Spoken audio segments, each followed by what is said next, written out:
Քերծվածքակայուն, ջրադիմացկուն եւ հարվածակայուն լամինատների նշված տեսականին ձեռք բերեք իդեալ համակարգի խանութ սրահներից 1 քառակուսի մետրը սկսած ընդամենը 2450 դրամից։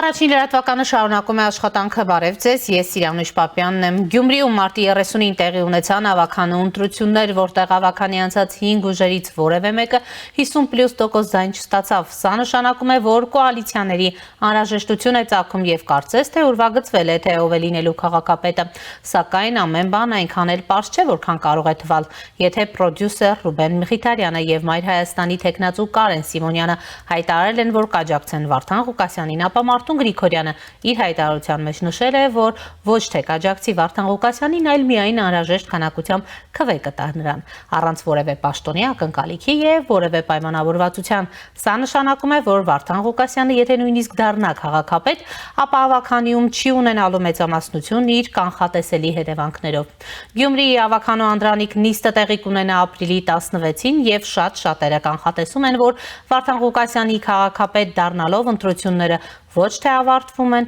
այլ միայն նոր զարգացումների սկիզբ են դառնում։ Եվ այս պահին առաջինի տաղավարում զրուցելու եմ ազգային ժողովի քաղաքացիական պայմանագիր խմբակցության պատգամավոր Լիլիթ Ստեփանյանի հետ։ Բարև ձեզ, Տիկին Ստեփանյան, շնորհակալ եմ հրավերն ընդունելու համար։ Շնորհակալ եմ հրավերի համար։ Տիկին Ստեփանյան, եթե ամփոփենք տեղի ունեցած, բայց այսպես նաև ձեր տարբեր պատգամավորներին այս ընթացքում մեր տաղավարում եղել, նշելով, որ քաղաքացիական պայմանագիրը ինքնահայեցման փուլում է, տեղի ունեցածից հետո հասկացել եք պատճառները։ Նախ շնորհակալ եմ հարցի համար, երկրորդ բնականաբար յուրաքանչյուր մեծ քաղաքական միջոցառումից, քաղաքական process-ից կամ քաղաքական իրադարձություններից հետո, հատկապես լինելով կառավարող ուժի ներկայացուցիչ, բնականաբար մենք ունենում ենք մեծ քննարկումներ, բավականին ազատ, քաղաքացիական պայմանագիրը թերևս այն եզակի քաղաքական ուժերից մեկն է, որը օժտված է ներքին ժողովրդավարությամբ եւ իսկապես քննարկումները շատ բուռն են լինում, բայց մենք առաջնորդվում ենք հին հունական փիլիսոփաներից մեկի տեսությունով, որ այո, միայն բանավեճի ընթացքում կարող է ծնվել ճշմարտությունը։ Հետևությունները բնականաբար արել ենք։ Ես ինքս 1-2 օր մասնակցել եմ Գյումրիի քարոզարշավին, բնականաբար իմ դիտարկումները ունեմ, իմ նկատառումները ունեմ, որոնցով կիսվել եմ թե Գյումրիի մարզպետի հետ եւ թե պատասխանատուների հետ եւ ընդհանուր առմամբ ունեմ նաեւ իմ գրառումները, մենք դեռևս այսպես թիմով վարչապետի գլխավորությամբ չենք ամփոփել Գյումրիի ավականու ընտրությունները, որտեղ կներկայացնենք մեր ուժեղ եւ թույլ կողմերը, ինչպես նաեւ մեր տեխնացուի, մեր քարոզարշավի այս ամբողջ process-ի, որ մենք սկսել ենք, բնականաբար ես էլ իմ նկատառումների մասին կխոսեմ։ Որոնք են ձեր նկատառումները, քանի որ նշեցիք ուժեղ եւ թույլ կողմերի մասին, որոնք էին թույլ կողմերը, որովհետեւ տեսակետ կա, որ ով ուզում է լինի, միայն Նիկոլ Փաշինյանը չլինի, այս մտայնությունը Գյումրիում դոմինանտ է, ժամանակ եք թե ոչ։ Այ շնորհակալ եմ հարցի համար, ձեր դիտարկման համար ավելի շուտ, ես հենց դրանից էլ ուզում էի սկսել, նախ ասեմ, որ աննախադեպ էր Գյումրիում, հաշվի առնելով նախորդ ընտրությունները մասնակիցների թիվը, սա ցավոք պայմանավորված էր ոչ թե նրա համար, որ մենք գործ ունենք հասարակության, այսպես ասած, update-ի հետ, որ այսպես քաղաքական գիտակցություններ առաջ եկել, այլ մենք գործ ունենք ընդհանրապես հետեւյալ երևույթի հետ, որ հաշվի առնելով տեխնացուների ոչ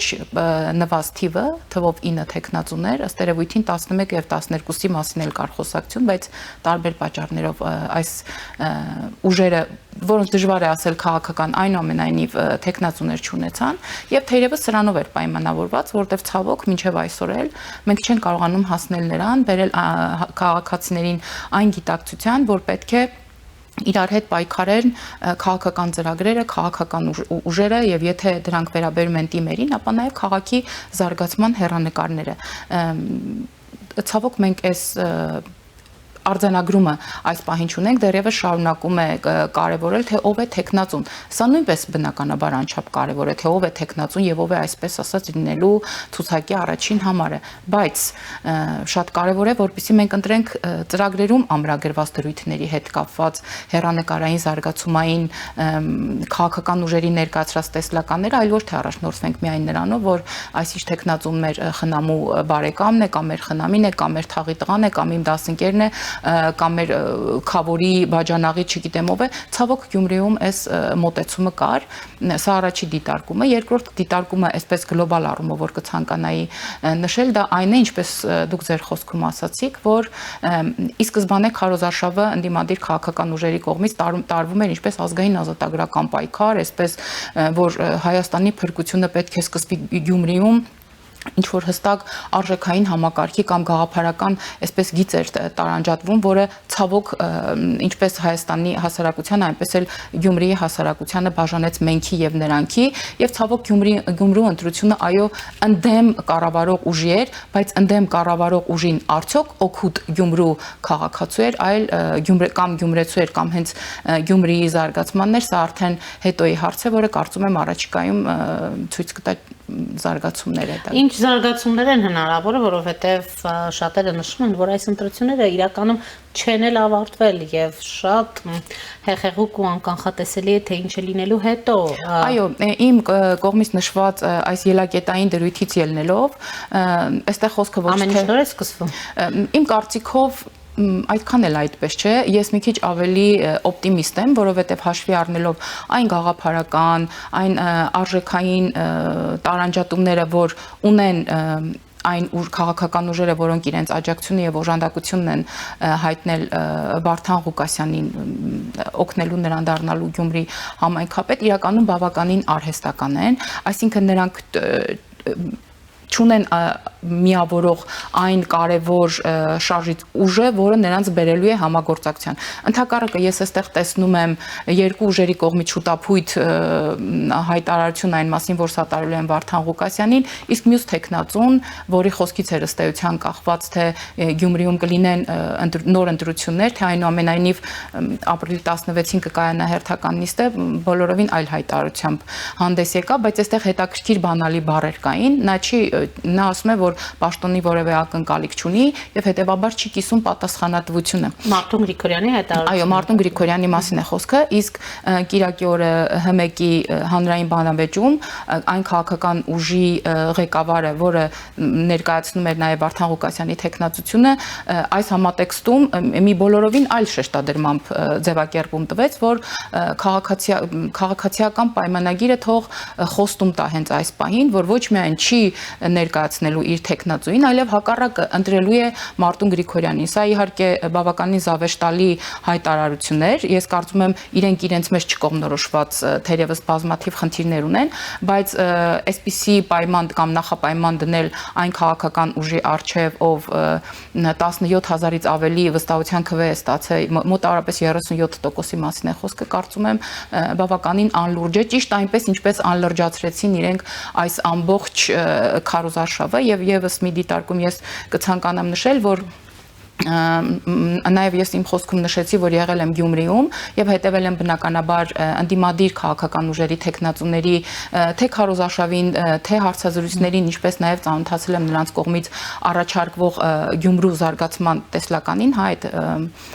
դրույթներին, այդ քաղաքական ծրագրերին, որով իրենք հանդես էին գալիս, ես ցավով պետք է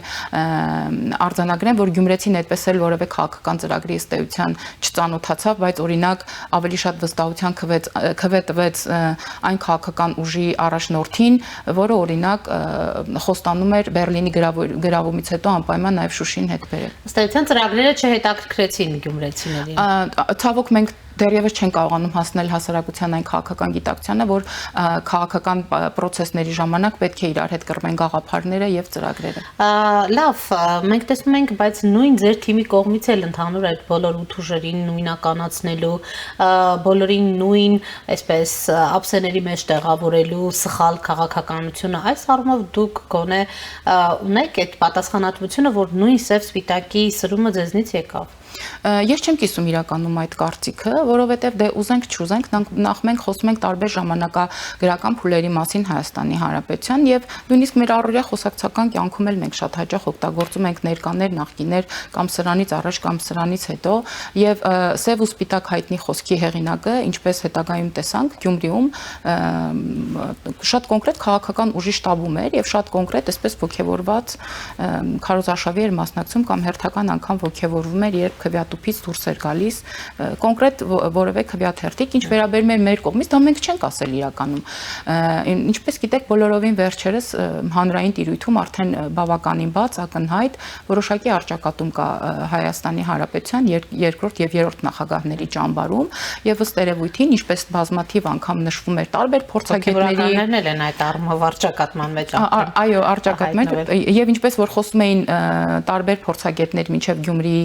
բուն ընտրությունների process-ը, որ սա ըստ երևույթին 26-ին ընթരാճ քաղաքական ուժերի այսպես չափագրում էր կամ խնդիրների գույքագրում էր որոշակի առումով, ես կարող եմ այստեղից մի փոքր դետալացնել եւ նոր տողից մի մատ խորքից ասել, որ սա ըստ երևույթին նաեւ երկրորդ եւ երրորդ նախագահների ռեսուրսների ինչ որ չափով համեմատական փորձադաշտը դարձավ եւ նրանցից յուրաքանչյուրը բավականին հետաքրքիր տեխնոլոգիա իրականացրեց այս առումով, այսինքն յուրաքանչյուրը ներկայացրեց ոչ թե մեկ տեխնացու, այլ յուրաքանչյուրը ներկայացրեց երկու տեխնացու։ Դա մենք չենք ասում, դա բոլորին ակնհայտ է եւ այս մասին չեն լռում, ինչպես նաեւ իրենց ընտրություններից հետո իրենց շուտափույթ, այսպես հապշտապ հայտարարություններում եւս մեկ անգամ ամրագրեցին հենց իրենք առաջին, երկրորդ եւ երրորդ նախագահի սատելիտ ուժերը։ Տեսեք, ասում են, որ Վարդան Ղուկասյանը մի մաս ասում է չի հասցնի, այսպես ասած պաշտոնավարել կամ քաղաքապետ ընտրվել, որովհետև նրա հետևից կգան իրավապահները, մյուս մասն ասում է, եթե նույնիսկ հայտնվի այդ պաշտոնում եւ ընտրվի, միևնույն է, օրինակ այնքան ձայներ ունի ԿՊ նավականիում, որ չի կարողանալու շատ հարցեր կյանքի կոչել։ Հասկացա, օրինակ իրավապահների մոտ գնալ նրա հետևից, ընդհանրապես մենք գիտենք նաև Վանաձորի ընտրությունների օրինակով, երբ պետք է դարակում դարձված գործերը հանվում են։ Այսպես ասեմ, նախ Վարդան Ղուկասյանի վերաբերյալ քրեական օրենսգիրքը, այսպես ասած, բավականին կոնկրետ հոդվածներ ունի եւ այնպես չի, որ այդ process-ները նոր են սկսել, ընդհակառակ 2022 թվականին, երբ որ արդեն հայտարարվեց այս կամ այն քրեական գործի մասին, որոնք ուղիղ կապով վերաբերում էին Վարդան Ղուկասյանին, Վարդան Ղուկասյանը ինքը հայտարարեց, այ որ դուք չգայիք իմ ապօրինի գույքի հետևից, ինձ հանգիստ թողեիք, մեծ առումով այսպես բաց, ի սրտե ասեիք, վայելիր այնինչ տարել ես երբեք չէի մտնի քաղաքականություն, այսինքն Պարոն Վարդան Ղուկասյանը եւ նրան աջակցող քաղաքական ուժերը ըստ երևույթին ձմերուկներ են դրել նրա թևի տակ, ասելով որ քաղաքականությունը մեծ առումով կարող է դառնալ այն զրահաբաճկոնը, որը քեզ այս կամ այն քրեական հոդվածից հետ կպահի։ Բայց ցավում եմ, որ այդպես չի լինում, որտեղ ժողովրդի տված վստահության քվեն կամ ավագանի արդեն նույնիսկ ավագանի ընտրվելը որևէ մեկին քրեական պատասխանատվությունից չի ազատում եւ հարգելի Սիրանուշ, ես կցանկանամ, որպեսզի մենք պարզ խոսենք ավելի, մենք գործ ունենք իրավական process-ի հետ, որը սկսել է շատ վաղուց 21-22 թվականներից, եւ մենք գործ ունենք քաղաքական process-ի հետ, որը տեղի է ունեցել բոլորովին վերջերս։ Այդ ուրիշ բան, որ պարոն Վարդան Ղուկասյանն այս երկուսը ուզում է միավորել եւ իրեն այսպես որպես զոհ ներկայացնել, բայց ցավով պետք է նշեմ, որ դրանք տարբեր process-ներ են եւ մեկը մյուսի հետ ոչ միայն գործ չունի ընդհանրապես, այլ մեկը բավականին ուրիշ խնդիր է լուծում, իսկ մյուս process-ը բավականին այլ խնդիր է լուծում։ Ըստ էության Գյումրիի ընտրությունները չեն ավարտվել, եթե այսպես ձևակերպենք։ Գիտեք, երեք եւ այսօր, որքանով որ հնարավոր է, ես դարձյալ հետևել եմ մամուլի լրահոսին, բնականաբար ավելի շատ ուշադրություն դարձնելով Գյումրիի հետ կապված թեմաներին։ Ես ուզում եմ արձանագրեմ, որ չնայած process-ը քաղաքական էր, բայց քանի գնում Վարդան Ղուկասյանին աջակցող քաղաքական թիմերի ներկայացուցիչները այնքան դրանից հանում են քաղաքական բաղադրիչը, դրան ավելի են անձնավորում ու այսպես կարծես թե հիմիկվանից դիրքավորվում են հասարակության առաջ, որ դե հիմա ինչ անենք, այսպես է ստացվել, կարևորը ԿՊ-ն չլինի, կարևորը կառավարող ուժին ինչ որ չափով մենք այսպես նեղացնենք, բայց հանուն ում է արվում դա ես չգիտեմ, եւ երկրորդ կարևոր դիտարկումը, որ ես կցանկանայի այս մասով ասել, արդեն հիմա այդ 4 քաղաքական ուժերի մեջ բավականին լուրջ հակասություններ կան, այսինքն դուք որպես քաղաքացի երբ նայում եք ընդհանուր առմամբ, դուք ինքներդ ինչ եք տեսնում, այնտեղ հնարավոր է համագործակցություն, թե ոչ, ես կարծում եմ նույնիսկ եթե ապրիլի 16-ին պարոն Վարդան Ղուկասյանը ընտրվի ավագանու ղեկավար, հա Գյումրու քաղաքապետ, ապա այդ համագործակցությունը երկար կյանք չի ունենա։ Սա իմ դիտարկումն է։ Լավ, տեսեք, ամենաշատը որ մեղադրում էին քաղաքացիական պայմանագրին այս արդյունքների մեջ, ասում էին, որ հենց դուք եք մեղավոր, որ այսօր Վարդան Ղուկասյանը այսպես ոչ միայն հոխորտում է, այլ նաև քաղաքական հայտ է ներկայացնում այս ընտրություններին մասնակցելու, որովհետև դուք 18 թվականին բոլորովին այլ խոստումներով եք եկել, ինչու պիտի Վարդան Ղուկասյանը ունենալով նման անցյալ ու ներկա հայտ ներկայացնելու իրավունք ունենա։ Լիովին ընդունում եմ այս մեղադրանքը եւ ինչպես պարոն Փաշինյանը իր խոսքում նշել է կառավարության նիստերից մեկի ժամանակ, որին հետո հաջորդեցին բավականին աղմկոտ պաշտոնանկություններ, ես թերևս հողում անեմ դարձյալ այդ կառավարության նիստին եւ Հայաստանի Հանրապետության վարչապետին, ասելով, որ մենք որպես ազգային ժողով, մենք որպես օրենսդիր մարմնի ներկայացուցիչներ միշտ ընդառաջել ենք գործադիրի մեր գործընկերներին, ովքեր եկել են եւ ասել են, որ կա այսպիսի խնդիր։ Այս խնդիրը լուծելու համար մեզ պետք է օրենքում այսիշ փոփոխությունը, որը մեզ կտա լրացուցիչ կարգավորումներ, լրացուցիչ գործիքներ, որոնք մենք կունենանք ավելի լավ պատկեր։ Բնականաբար օրենսդիրը հարցրել է. ունեք ուսումնասիրված միջազգային փորձ։ Գործադիր ընկերները ասել են, որ այո, ունեն միջազգային ուսումնասիրության փորձ եւ ահա այս երկրներում փոփոխությունից հետո գրանցվել են դրական ցուցանիշներ։ Բնականաբար գլխադասային հանձնաժողովում քննարկելուց հետո եղել են այդ կարգավորումները, եղել են նույնիսկ արտահերթով ենք մենք ընդունել տարբեր որոշումներ, որպեսզի հնարավորինս շուտ իրավապահ համակարգը ոչ միայն առողջանա, այլ նաև զբաղվի կոնկրետ իր գործով։ Տեղի ունեցել, ուրեմն ձախողել եք այս։ Մենք ոչ թե ձախողել ենք, այլ արդարադատության, ընդհանրապես իրավապահ համակարգում, այլ իշխանության այդ ճյուղում process-ները շատ նման են ծեր վիթխարի կենթանու։ Այսինքն տպավորություն է, որ այդտեղ process-ները իրականանում են ծանր, տարեց, փղի քայլերին համապատասխան շատ դանդաղ, սա մեզ էլ չի բավականացնում, բայց գնալ կտրուկ գործողությունների եւ իրավապահ համակարգը հանգեցներ կոլապսի կամ ինչպես ժողովուրդն է ասում, հունքի տեղը աչքներ հանել, բնականաբար որևէ մեկը այդ պատասխանատվության տակ չի մտնի եւ եւս մեկ հավելում, ես գիտեմ, որ հարցերը բազմաթիվ են, ես պատրաստ եմ երկրորդ կամ էլի ուրիշ անգամներ ասել, հասկանում եմ, որ ժողովուրդը մեզանից սպասում է կտրուկ որոշումներ։ Դրանք շատ հաճախ ժողովրդի կամ հասարակության ընկալումներում թերևս ասոցացվում են հետեւյալ կերպ, որ մենք գնանք օրինակ ես եւ մի քանի պատգամավորներ գնանք X կամ Y մարդուն, որ այնքան էլ աչքի չի ընկել օրինապահ վարքագծով եւ նախկինում ունեցել է որևէ պաշտոն, հա վերցնենք տանենք ինչ որ մեկի նկուղում պահենք կամ տանենք որևէ ոստիկանության բաժանմունք, այդպիսի բան չի լինում եւ հասարակությունը միգուցե չգիտի, բայց ես սա նույնպես շատ կարեւոր եմ համարում արձանագրել, որ Հայաստանի Հանրապետությունը նույնիսկ ուզում է գնալ դեպի Եվրոպա եւ բնականաբար շատ արժեքներ եւ շատ խնդիրներ, շատ կարգավորումներ մենք պետք է համահունչ սարքենք Եվրոպայի հետ։ Եվ ամեն տարի, երբ որ միջազգային կարևոր կազմակերպություններից Հայաստանի այս կամ այն ոլորտի մասին գալիս են որոշակի հաշվետվություններ, այլ մենք դրան ենք շատ ուշադիր հետևում։ Եվ եթե մենք գնանք հանրությանը ընդառաջ եւ այսպես միջնադարին բնորոշ գործիքներով ինչ որ խնդիրներ լուծենք, ես վստահեցնում եմ, որ Հայաստանի Հանրապետության միջազգային վարկանիշը շատ տխուր հորիզոնական հայտնվի։ Բայց վստահ եմ, դուք տեսնում եք օրինակ կոռուպցիայի դեմ պայքարի համատվերը միջազգային տեսնում եք ընդհանրապես բարեփոխումների դանդաղ կոծությունը նույն միջազգային այսպես տարբեր վերլուծությունների ի վերջո դուք մտահոգություն չունեք, որ այս տեմպերով իշխանությունը նկատի ունեմ, երբ ասում եմ դուք 26 թվականին ուղղակի այլևս նորից ընտրվելու հնարավորություն չեք ունենալու։ Որովհետև հիմա այդ տարբեր վերլուծաբաններ մեր տաղավարում օրինակ նշում են, որ 26 թվականին այլևս որևէ ուժ մեծամասնություն չի լինելու, գնալու են կոալիցիան, էլի հաշվի առնելով այս պահին ձևավորված ուժերը, քաղաքական հայտերը եւ նաեւ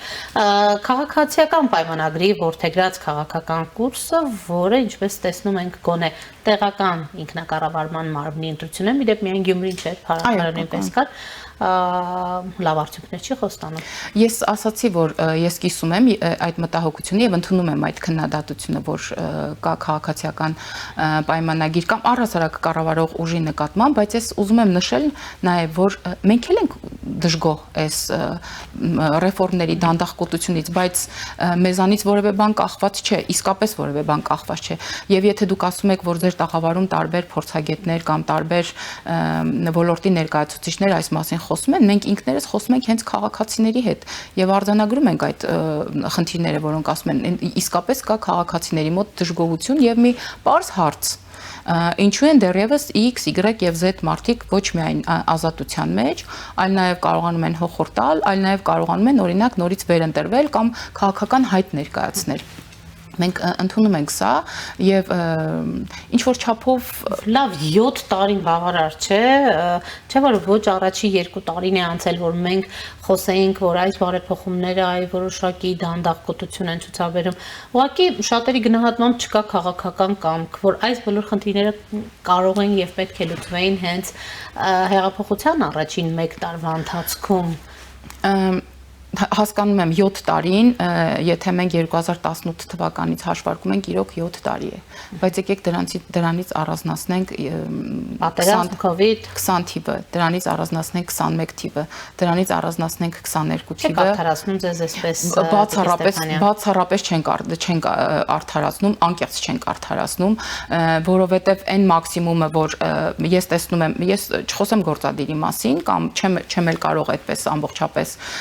գնահատական տալ գործադիրի աշխատանքի, ես խոսում եմ ազգային ժողովի մեր աշխատանքներից, հա թե յուրաքանչյուր պատգամավոր, թե քաղաքացիների ընդունելության, թե մարզային այցելությունների, թե խնդիրների հասցեագրման, թե քաղաքական հայտարարությունների ժամին, թե հանձնաժողովներում աշխատանքներ, իսկապես մենք շատ քիչ ժամանակ ունենք ինքներս մեզ համար, բայց որ դրանք իսկապես դանդաղ են ընթանում, այս մասին ոչ մի խոսք։ Դե դուք միայն պատկերացրեք, թե քաղաքացիների ընդունելության ժամանակ կամ օրինակ անձնական նամակներով քանի քաղաքացի է մեզ դիմում, եթե օրինակ պայմանական ասենք ընդունելության է հերթագրվում 10 քաղաքացի, 10 քաղաքացուց 4-ի խնդիրը վերաբերում է ուղիղ իրավապահ համակարգին ու ասեմ բավականին տրիվիալ այսպես առաջին հայացքից որևէ խնդիր չեն պարունակում դրանք։ Բնականաբար եւ քաղաքացին շատ դժվար է ընդունում նաեւ, որ падգամավորը իրավունք չունի որևէ կերպ միջամտելու ման։ Այստեղ արդեն քաղաքացու հիասթափության հետ մենք գործ ունենք, բայց ավելի քաղաքացիները մեզնից հիասթափեն, քան մենք հետ կանգնենք ձեր իսկ կողմից նշված մեր քաղաքական հանձնառությունից։ Իսկ եթե 26 թվին քաղաքացին իր վստահության քվեն չի տա քաղաքացիական պայմանագրին, կտա մեկ այլ քաղաքական ուժի, ով առավելագույնս իր քաղաքական շահերը կինտեգրի, ով առավելագույնս ավելի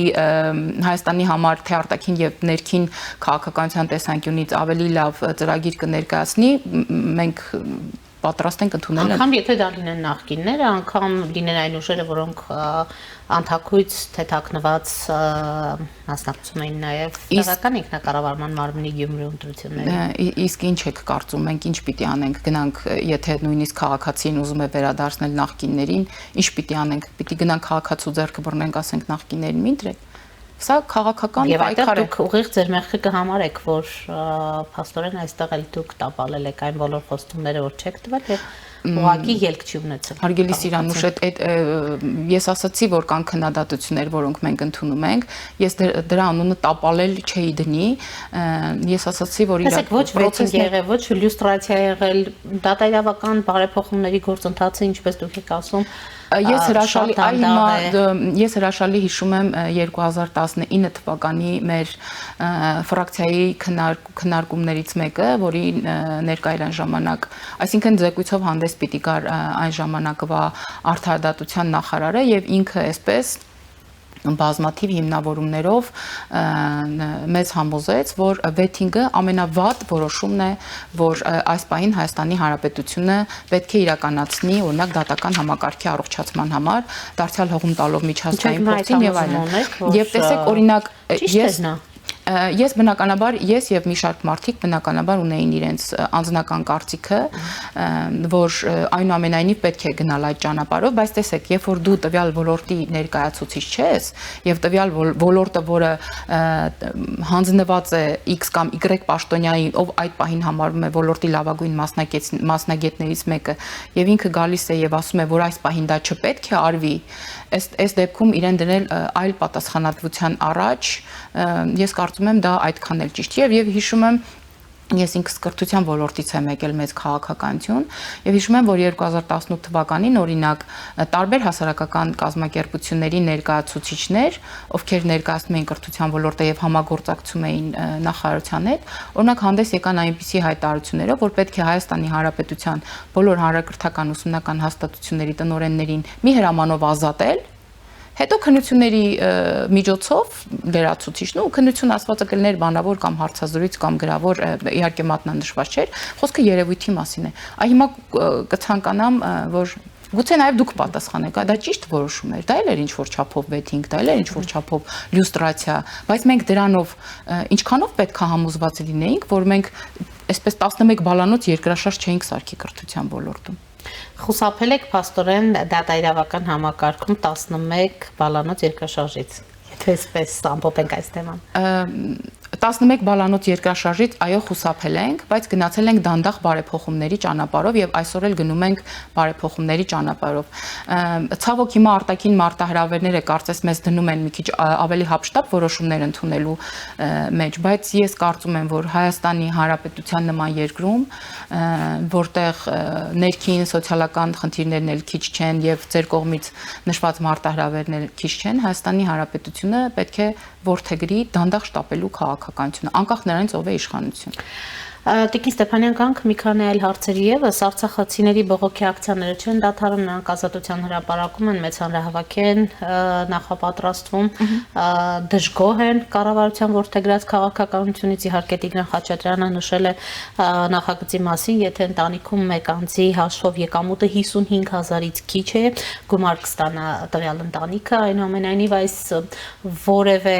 արձագանք կառավարությունից չի գոհացնում արցախցիներին եւ նրանք փաստորեն մեծ հանրահավաքի են նախապատրաստվում, ավելին մենք տեսնում ենք արդեն սոցիալականից դեպի քաղաքական ուղղվածություն այս ակցիաների, ինչպես եք գնահատում եւ եթե չեմ սխալվում, դուք հենց ազգային ժողովում այս հանձնաժողովի ներկայացուցիչն եք, արդյոք ճիշտ էր կառավարությունը իր այս որոշմամբ եւ հնարավոր է հետքայլ թե ոչ, թեև Տիգրան Խաչատրյանն ասել է, որ հետքայլ չի լինելու։ Դարձյալ շատ կարևոր հարց է, ես ուզում եմ նշել, որ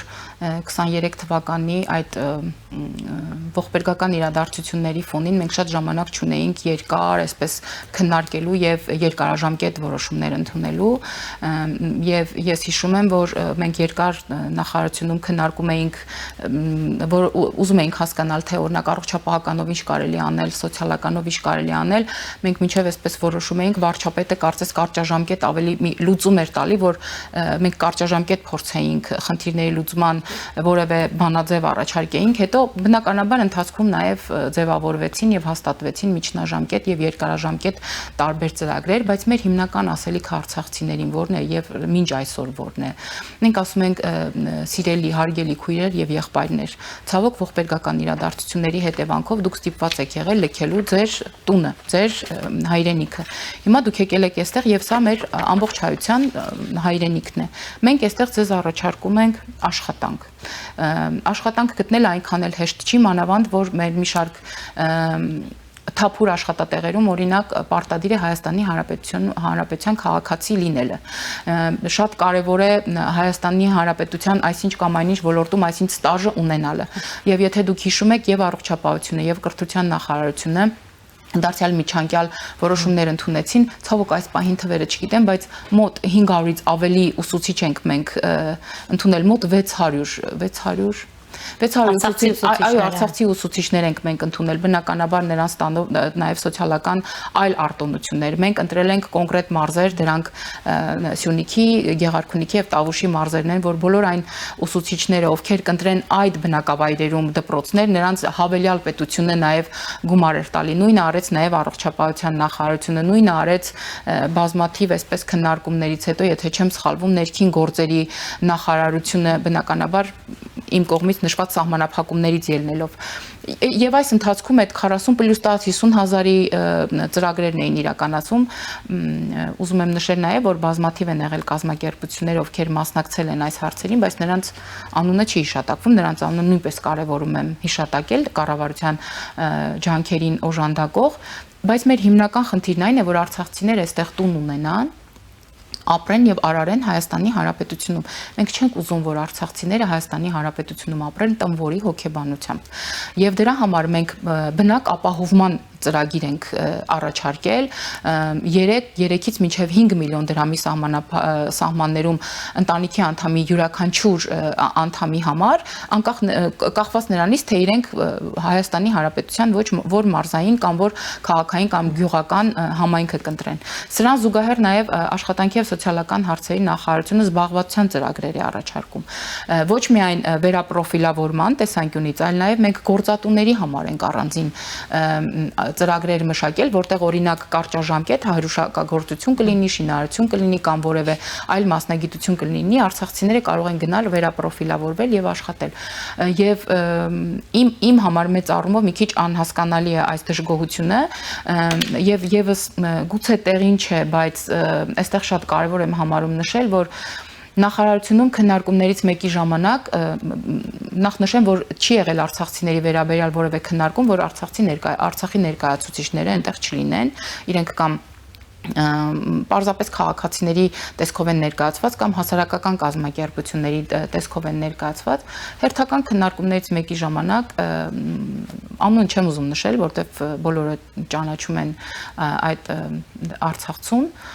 ասաց, որ նախ շատ շնորհակալ է այդ աջակցության ծրագրերի համար եւ ընդունելության համար։ Եվ ասում եմ, մենք չգիտե Արցախում ապրելով, մենք չգիտենք, թե Հայաստանի Հանրապետությունում հասարակությունը ոնց է ապրում։ Գալով այստեղ բնակություն հաստատելով գյուղական համայնքում եւ տեսնելով, թե ինչ սոցիալական խնդիրներ կան առհասարակ Հայաստանի Հանրապետությունում տարբեր գյուղական համայնքներում, ասած ես ուզում եմ խնդրել, որ մի քիչ էլ իրանց սոցիալական զամբյուղները ավելացնեք կամ գուցե մեզնից մի քիչ կտրեք իրանց տակ, որպեսզի այս հանրային համերաշխությունը չխախտվի հանկարծ։ Նրա խնդրանքը չեք կատարել, բայց ես շատ եմ ցանկանում, որ միակողմանի դժգոհություններից բացի մենք նաև լսենք այն արցախցիներին, ովքեր գոհ են իշխանության կամ կառավարության որոշումներից, ովքեր աշխատանք են գտել, ովքեր ընդառաջ են եկել եւ օրինակ բնակարանային ապահովման ծրագրին են դիմել։ Նախորդ շաբաթ ես ընդունել եմ թվով 12 արցախցու, ովքեր բանկերի հետ ունեին խնդիրներ եւ օրինակ բնակապահովման ծրագրի հետ կապված ունեին որոշակի դժվարություններ, որովհետեւ ի վերջո բանկը պետք է այդ վերջնական հաստատումը տա։ Եվ ես գրություններ եմ գրել այդ բանկերի ներկայացուցիչներին, խնդրելով վերանայել այս մարդկանց խնդիրները։ Ես շատ կցանկանամ, որպեսզի այս մարդիկ նույնպես խոսել։ Իհարկե սոցիալական խնդիրներ շատ կան, բայց ես ուզում եմ հասկանալ այդ 40,000 դրամը, որ մենք շարունակենք տալ եւս 1 տարի կամ եւս 1.5 տարի, արդյոք դրանով ինչ խնդիր ենք լուծելու։ Ես կարծում եմ մենք դրանով խնդիր չենք լուծելու։ Մենք խնդիր ենք լուծելու առաջինը զբաղվածություն ապահովելով արցախցիներին եւ երկրորդը բնակապահովման ծրագիրը հնարավորինս ավելի արագ իրականացնելու ճանապարհով։ Ես խնդրում եմ այս կառուցողական դաշտ գանք եւ խնդիրը չեն անելու, կառուցողական չի գնում է սրմանակնայդ եւ արդեն քաղաքական շեշտադրումներ եւ հասկանում եմ, որ սրում են, բնականաբար ես այստեղ եմ ապրում եւ պարտավոր եմ հետեւել process-ներին։ Հասկանալի է, որ այստեղ նաեւ որոշակի քաղաքական ուժեր դարձյալ փորձելու են այս սոցիալական խնդիրների վրա իրենց ձեռքերը տաքացնել։ Ահա այսպես, որ հատկապես խորհրդարանական ընդդիմությունից էլ մենք երբեմն կարող ենք քաղաքական հայտարարությունների ժամին այսպես ամպագորգոր հայտարարություններ լսել, կցանկանայինք լսել 1-2 ընդդիմադիր գործչի նաեւ, թե իրենք որպես պատգամավոր օրինակ ինչով են աջակցել արցախցիներին, հատկապես այն պատգամավորներին, որոնց օրինակ հայտարարագրերը երբ նայում ես, քեզ թվում է դու ինչ որ անշարժ գույքի գործակալության ցանկ ես նայում կամ չգիտեմ աշխատանքի եւ սոցիալական հարցերի նախարարության զբաղվածության հատվածն ես նայում։ Այ կուզեի հասկանալ իրենք օրինակ ինչ են առաջարկել արցախցիներին եւ քանի արցախցի այսօր աշխատում իրենց կամ իրենց հետ աֆիլացվող կամ իրենց հետ որևէ կապ ունեցող կազմակերպությունում։ Գիտեք, ես մեր բոլորի երկիրն է, մենք բոլորս այստեղ ենք ապրում, հրաշալի գիտենք այս երկրի հնարավորությունների մասին, մենք հրաշալի գիտենք, թե սոցիալական վիճակը ինչքան է վատ, եւ ես վստահեցնում եմ, եթե Հայաստանի Հանրապետության բյուջեն եւ Հայաստանի Հանրապետությունը պատրաստ լինեն թեկուզ 1000 դրամով, թեկուզ 500 դրամով ավելացնեն նվազագույն աշխատավարձը, թոշակը, հաշմանդամների նպաստները, ապա մի րոպե չեն կանգնի, որովհետեւ մենք նաեւ քաղաքական գործիչներ ենք։ Եվ քանի որ այսօր է եղել հայտարարությունը, ուզում եմ անդրադառնանք Ալիևի հայտարարություններին, քանի տարածքային պահանջները վերացված չեն, առճակատման վտանգ միշտ կա, հղում է արել նորից սահմանադրության փոփոխությանը Հայաստանի, ինչպես է գնահատում մի կողմից մենք լսում ենք Արարատ Միրզոյանի, Նիկոլ Փաշինյանի, մյուս կողմից տեսնում ենք երկու կողմեր, որոնք հայտարարում են 17 կետերի շուրջ համաձայնության մասին, բայց այս բոլոր հայտարարությունները, այսօրվա Ալիևի հայտարարությունները բնավել,